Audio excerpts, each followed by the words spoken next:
With HB 7042 being pushed out of the committee and now allowing the Senate and the House of Reps at the General Assembly to start throwing in their own amendments with the help of Connecticut Against Gun Violence, I want to give you a glimpse of what is coming.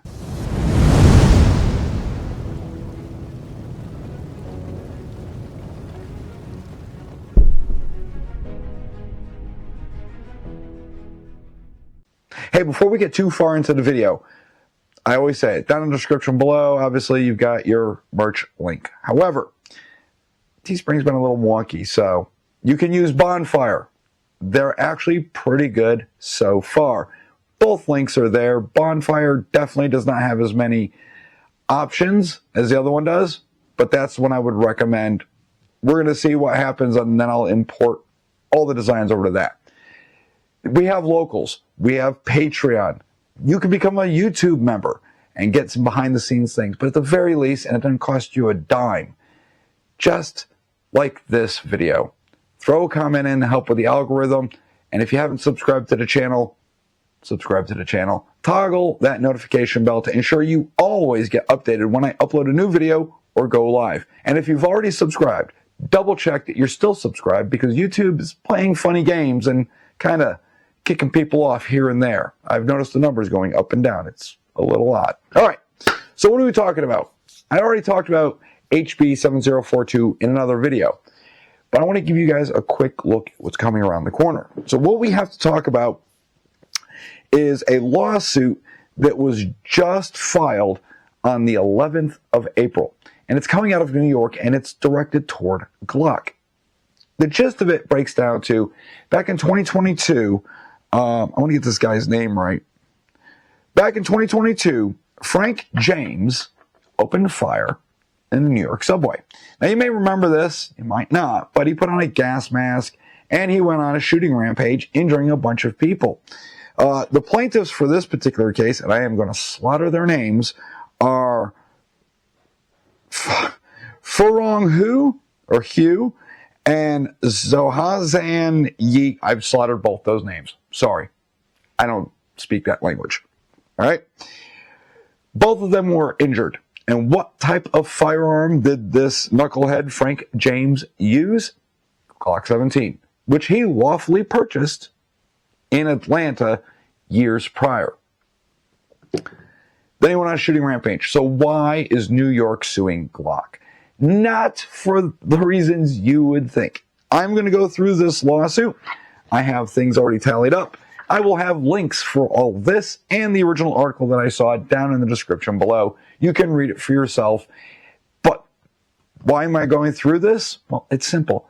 This is our future. If HB 7042 gets passed, then dumb lawsuits like this are going to be running rampant. Trust me, AG Tong is going to use what New York is doing and our HB 7042 to not only destroy FFLs, but gun manufacturers and everybody else in between.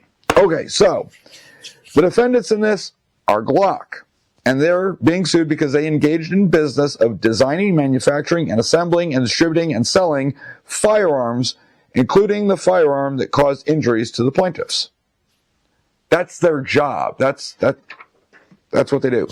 The defendants, through their marketing practices, that's the key one, marketing. Now, I have never seen a Glock commercial. I might have seen something years ago online, but it's not like you turn on your TV and you see a Glock commercial.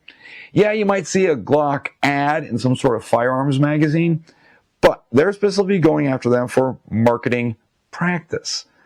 And of course, we know that in HB 7042, they talk about marketing. All right, so defendants, through their marketing practices in the manufacture, distribution, and sale of guns, including the subject Glock firearm, have contributed to creating and maintaining a public nuisance in the state of New York and have enraged the public health and safety in the following manners. A, marketing that emphasizes firearm characteristics such as higher capacity and ease of concealment that appeal to prospective purchasers with criminal intent. If you're a criminal, you are not going to an FFL to buy a gun. That is insane. That is absolutely moronic. B, purposely supplying more firearms than the legitimate market could bear in order to induce sales in the secondary market. It's supply and demand. They crank them out, people buy them. Why do people buy them? Because they're robust, they work, they're simple. It's the OG gun. That's why we buy them. They're inexpensive, and they are reliable, and they work.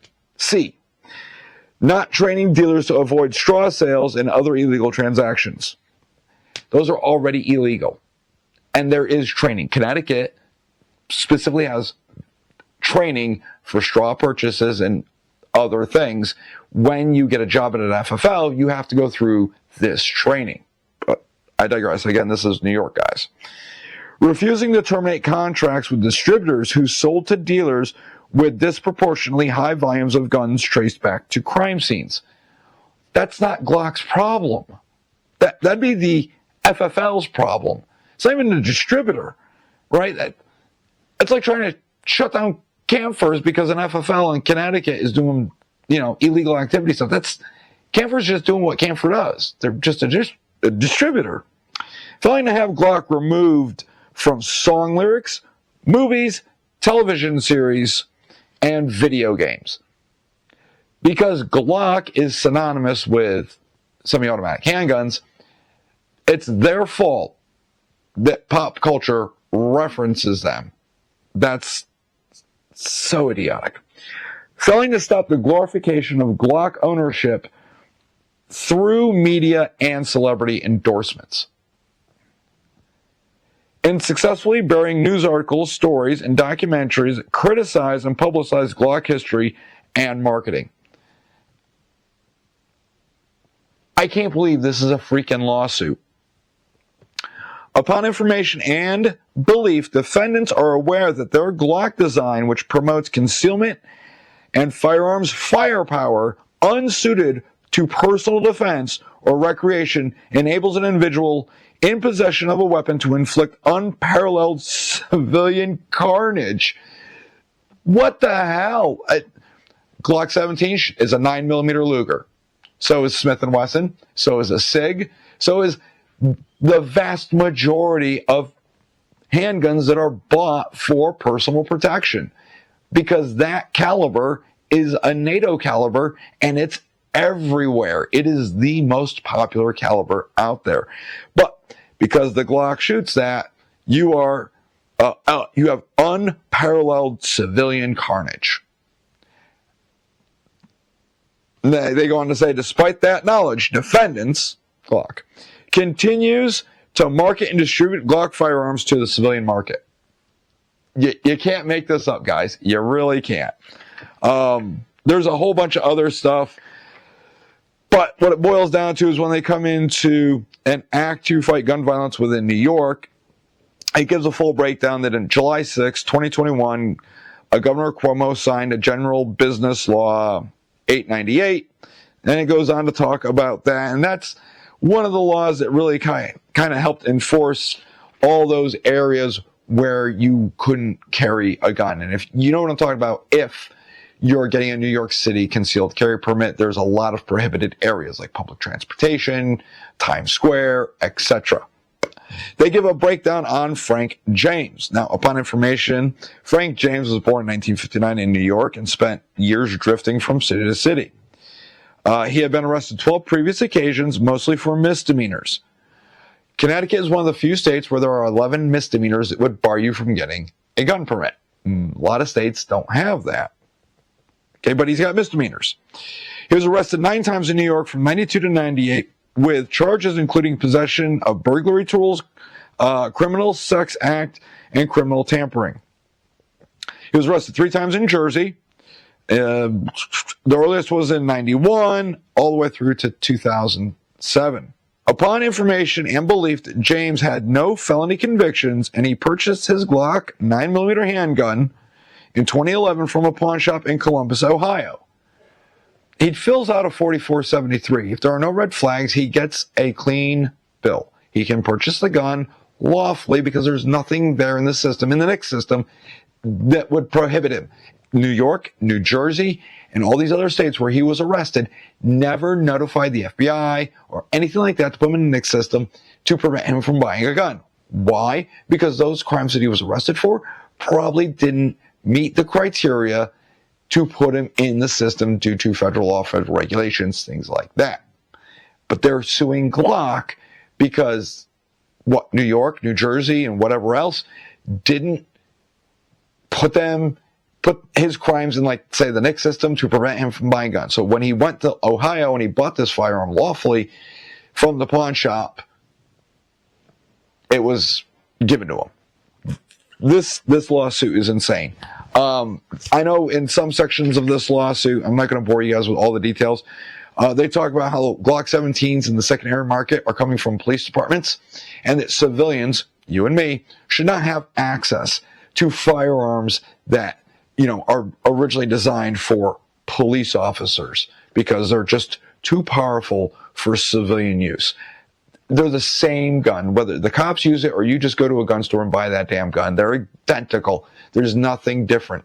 The only difference is, like in the state of Connecticut, Leos have a specific carve out for them to have standard capacity magazines, while you and I are arbitrarily capped at 10. Now, again, it does not stop criminals because criminals are criminals and they don't care. So this lawsuit is filed. It's in process. I'm going to pay attention to see where it goes. But I guarantee this. Once, and I should say if, but I'm assuming once, HB 7042 is pushed through and becomes state law, they have precedent with this lawsuit, and of course the one that was brought against Colt by the Sandy Hook families where they won, that FFLs could be sued just for having Glocks in inventory. They could sue GLOCK. I mean, Connecticut's already suing GLOCK because GLOCK did not redesign the gun, and certain models will accept the illegal GLOCK switch, which it's already illegal. It's illegal to modify your gun with said switch. So the switch itself is illegal. Modifying your standard GLOCK with the switch is illegal, yet criminals still do it. It doesn't stop them. And when are these politicians going to learn that gun laws don't stop gun crime? If laws worked like that, then nobody would be doing illegal drugs. Nobody would ever be murdered because both of those are completely illegal. But as we all know, these laws don't work. So the state does what? You're right. They double down, pass more arbitrary laws that hurt you and me and will not prevent the criminal element from stopping.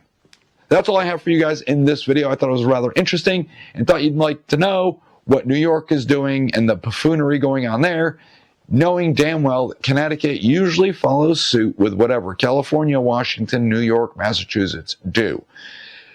We're only a couple of years at most behind New York's stupidity. So if we pass 742, that's what's going to happen here. I will see all of you in the next video. You guys have a great day.